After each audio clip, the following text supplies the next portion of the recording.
Hello friends, चॅनलमध्ये पुन्हा एकदा खूप खूप स्वागत. चॅनलला सबस्क्राईब केलं नसेल तर लगेच करा, म्हणजे मलाही मोटिवेशन मिळेल तुमच्यापर्यंत नवीन मूवीजचे रिव्ह्यूज पोहोचवण्यासाठी किंवा वेब सिरीजचे रिव्ह्यूज पोहोचवण्यासाठी.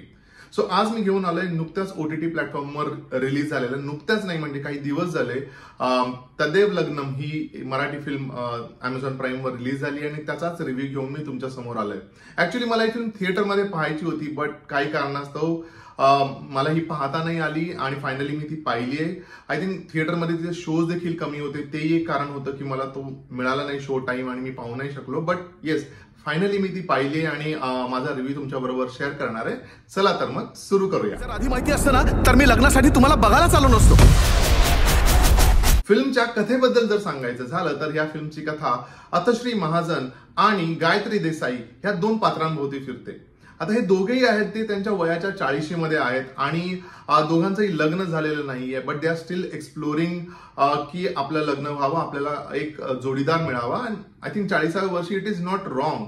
पण जर तुम्ही पूर्ण फिल्म पाहिली तर तुम्हाला कळेल की म्हणजे इन स्पाइट ऑफ एज हा एकच क्रायटेरिया नाहीये, त्यांच्याकडे त्यांची वैयक्तिक कारणं देखील आहेत लग्न न करण्याची. आणि ती कारणं काय आहेत ते इंटरेस्टिंग आहे, ते बघायला मजा येते. हे आपल्याला दोघे भावनिकही करतात. सो फायनली म्हणजे अतश्री महाजनने 35 मुली बघून झाल्यात आणि गायत्री देसाई ही त्याला भेटणारी 36वी मुलगी आहे आणि ते भेटतात, एक अख्खा दिवस एकत्र असतात, त्यांना राहावं लागतं. इनफॅक्ट एकत्र अशा काही घटना घडतात आणि त्यांना एकत्र राहावं लागतं आणि तो दिवस संपताना ह्या सगळ्या ज्या घटना घडतात त्यातून त्यांना एक निर्णय घ्यावा लागतो आणि तो निर्णय काय आहे हीच या फिल्मची कथा आहे. या फिल्म मधल्या जर का पात्रांबद्दल बोलायचं झालं तर सुबोध भावे आणि तेजश्री प्रधान हे आपल्याला लीड रोल मध्ये दिसतात.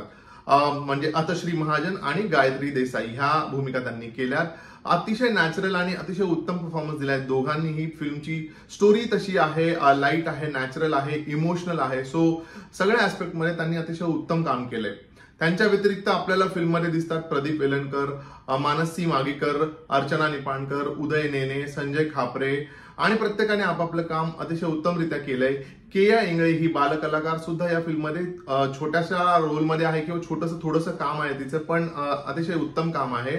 सो ओव्हरऑल सगळ्यांनी चांगला परफॉर्म केलंय या फिल्ममध्ये. हा माणूस मला आता 1.5-2 तासापूर्वी भेटलाय. माझंच चुकलं की मी ह्याच्यावर विश्वास ठेवला. बीपीचा त्रास आहे तुम्हाला? तुम्ही हे लपून ठेवलं? तुझं तर लग्नही झालंय. तुम्ही धूम्रपान करता? ते पण हनीमून सकट. आणखी काय काय लपवलं तुम्ही? Tom and Jerry. आता बोलूया फिल्मच्या लेखन आणि दिग्दर्शनाबद्दल. सो या फिल्मचं लेखन आणि दिग्दर्शन केलंय आनंद गोखले यांनी.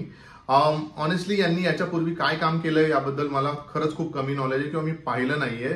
त्यांचं जर का एखादं गाजलेलं काम असेल किंवा तुम्ही काही पाहिलं असेल तर मला कॉमेंट करून नक्की सांगा, मी जरूर जाऊन ते पाहीन. पण ह्या फिल्मच्या कॉन्टेक्स्ट जर बोलायचं झालं तर कथा ही अतिशय सिंपल, साधी, इमोशनल कथा आहे. वरवर जरी आपल्याला कॉमेडी वाटत असली किंवा ज्या तरी ती प्रेझेंट केली गेली ते आहे, त्यात लाईट मोमेंट्सही आहेत, बट येस खूप छान असा इमोशनल ट्विस्ट देखील आहे आणि ते बघितल्यानंतर अख्खी स्टोरीज एका वेगळ्या पर्स्पेक्टिव्हने आपण बघायला लागतो. सो लिखाण त्यांनी खूप छान केलंय. दिग्दर्शन ही अतिशय सिंपल स्टोरी असल्यामुळे त्यांनी फार कॉम्प्लिकेट करायचा प्रयत्न नाही केलाय आणि विच इज व्हेरी गुड. त्यामुळे बघायला ही फिल्म जसा प्लॉट आहे त्याचप्रमाणे फिल्मचा एक फ्लो आहे आणि त्याचप्रमाणे आपण त्याच्यामध्ये गुंतून राहतो किंवा आपल्याला ती फिल्म एंगेज करून ठेवते. सो ओव्हरऑल लेखन दिग्दर्शन हे चांगलं आहे. या फिल्मचं म्युझिक केलंय पंकज पडघन याने.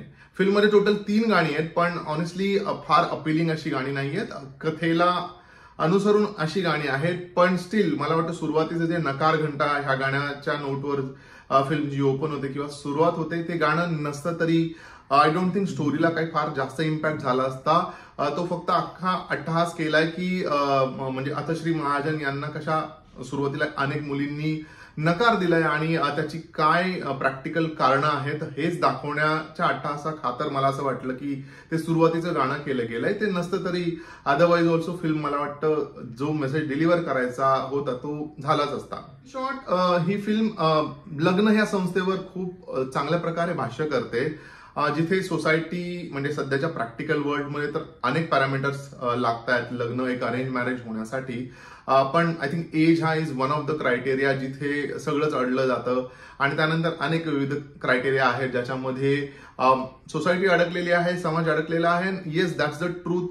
वी नीड टू एक्सेप्ट की ह्याच पॅरामीटर मध्ये अडकलेले आहेत. पण खरंच हेच पॅरामीटर रिक्वायर्ड आहेत का एक चांगलं लग्न होण्यासाठी किंवा चांगला जोडीदार मिळण्यासाठी? तर आय डोंट थिंक सो. आणि या फिल्ममध्ये तेही सांगितलं गेलंय की ह्या सगळ्या पॅरामीटरच्या व्यतिरिक्त एक योग्य जोडीदार असणं किती इम्पॉर्टंट आहे आणि त्याच्या असण्याने काय गोष्टी बदलू शकतात किंवा त्याच्या असण्याने एक राईट पार्टनर असल्यामुळे काय इम्पॅक्ट असू शकतो हेच या फिल्ममध्ये सांगायचा प्रयत्न केला गेलाय. आणि ओव्हरऑल जर का जसं मी म्हणाले की इमोशनल ट्विस्ट आहे, तर लग्न ह्या संस्थेकडे अशाही एका पर्स्पेक्टिव्हने बघितलं जाऊ शकतं किंवा असाही एक टेक असू शकतो जो वेगळा टेक आहे हे या फिल्ममध्ये सांगितलं गेलंय. So overall I think the film is very nice. खूप छान आहे बघायला. तुम्ही नक्की अमेझॉन प्राईमवर जाऊन ही फिल्म पाहू शकता.